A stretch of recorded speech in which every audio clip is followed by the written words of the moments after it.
can you give me a cup of grog out of that bag that's ours? And can you also put 1 cup of water, 1 cup of silica into a bucket? And we'll wait on the plaster.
Okay, so I'm going to start to apply this over my bowl.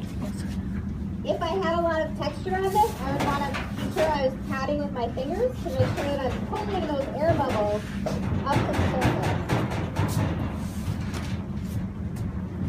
Now do you see how it's kind of spreading out? So I'm not quite as set as I'm going to need to be to finish this.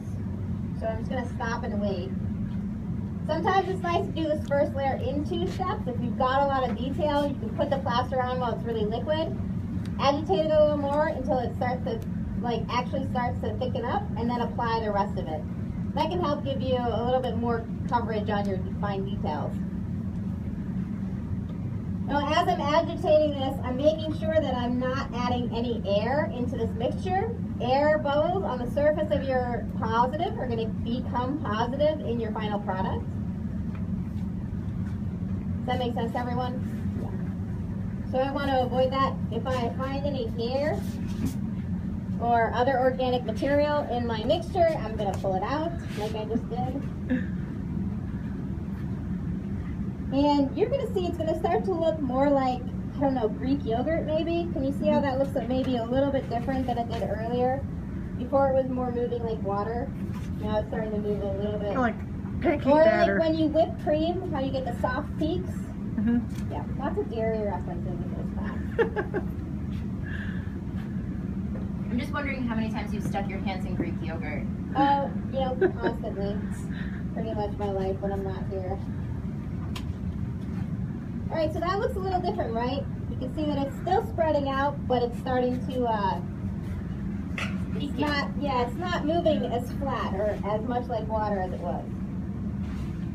So I'm going to put a pretty substantial base coat on this because I want to carve into it, and I want to carve through to my second layer that has that aggregate.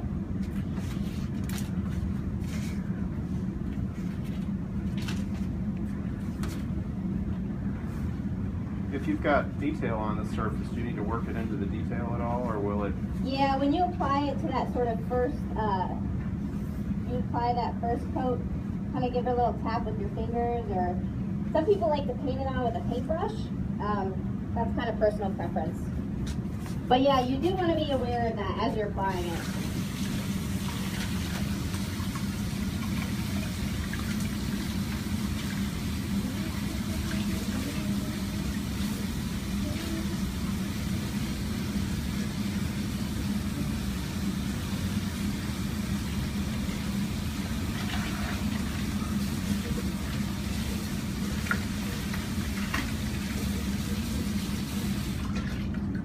Okay, so I have rinsed out my bucket with lots of time left to go ahead and start to pull up the edges. I want my mold to mimic the shape that's underneath it. So right now what I have is sort of like the bowl shape and then all of this crap on the table. So I'm going to pull up all of that stuff into my mold.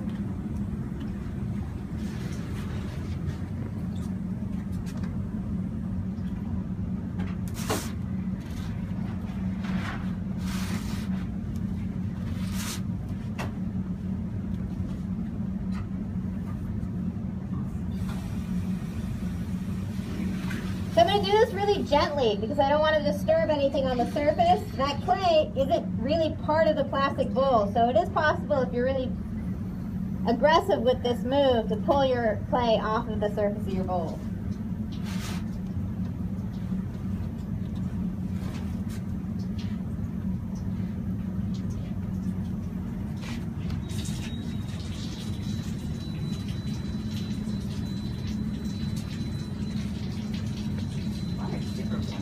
Oh my god, it's great.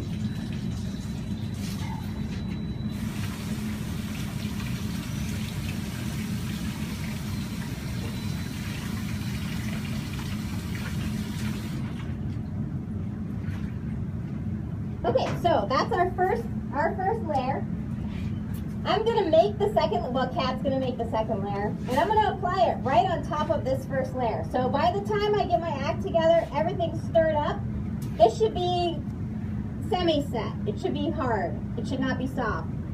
I want to do this whole mold in one shot because what's going to happen if I do this layer and I go have lunch and I come back for the second layer, it's going to look okay today, but once you fire it, you're going to see the layers start to delaminate, right? So they'll start to pull apart because the plaster on the inside layer sucked a bunch of water out of the plaster in the outside layer. So you really want them to try and keep them as the same amount of hydration, I think, as possible. You all noticed how fast your tiles dried out. Same is going to be true for this. Yes. You couldn't just dunk that?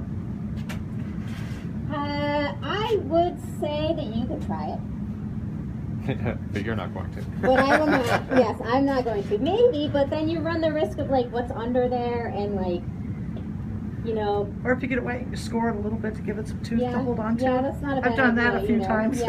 Yeah. I mean, there are ways to cheat the system, which you are more than welcome to try. So yeah, 1, 1, 1. Awesome, thank you. In here? Yep. Oh, shit, okay. So I would not add my aggregate until after I've mixed my plaster and silica, Okay. but we'll do it this way. It's not a big deal. I just find it easier to break up any lumps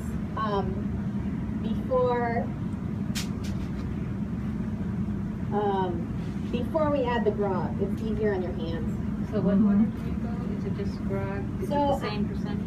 Yeah, it's the same percentage. You could do a little bit less grog. It kind of depends on the size of your grog, and it's not really as important as that face layer. So you're doing silica plaster and grog, or silica Okay, so grog and here's plaster? what I want you to do, even though it's not what I am exactly doing. I want you to do 1 part water, 1 part silica, 1 part plaster. Let it slake. Flake, and then do the grog? Stir it up, Oh, yeah. then add the grog. Okay. Let it sit. Yeah. The same as we did last time. Plaster, silica, water, let it sit, stir it up, add the grog. And I do that for a couple of reasons. Number 1, it's easier on my hands. I like to hand mix because I can tell what's happening with the material. You do not have to hand mix, but it makes it a little harder to know if you've done it wrong. If you add the grog right away, you're mixing more abrasive material for longer. And it's 1 part grog as well? Yeah, that's the kind of a ballpark. Okay. So it may be a little more or a little less depending on the size.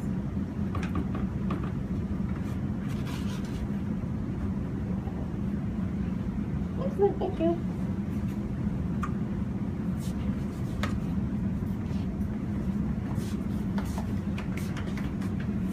So, Is there do you request a certain size grog? yeah, I go and I think we need something that's pitty with our size.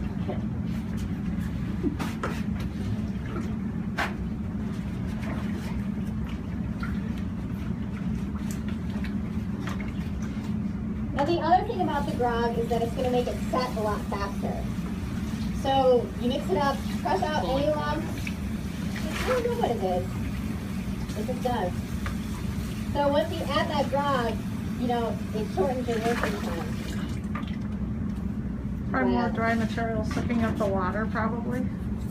Maybe. Or just placing the water. Yeah, it's possible. I mean, it's a lot more dry material, Yeah. so. Yeah. So, okay, so I'm going to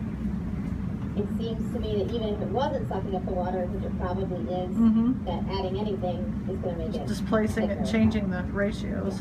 Did you stir in between, like normally you let it sit and then Stir, and then add the grog, apply it. Yep, exactly. This is going to work fine. It really is about like, I just don't want to stir the grog any longer than I have to. And And it was because I just misheard. well, or I said it wrong. It feels like Monday. Blame me. What was the mistake? Well, I It's heard. not a mistake.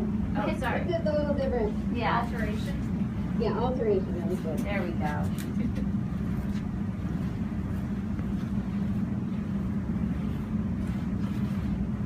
Jesse just gets a free manicure out of it now. Right. Whole new set of skin.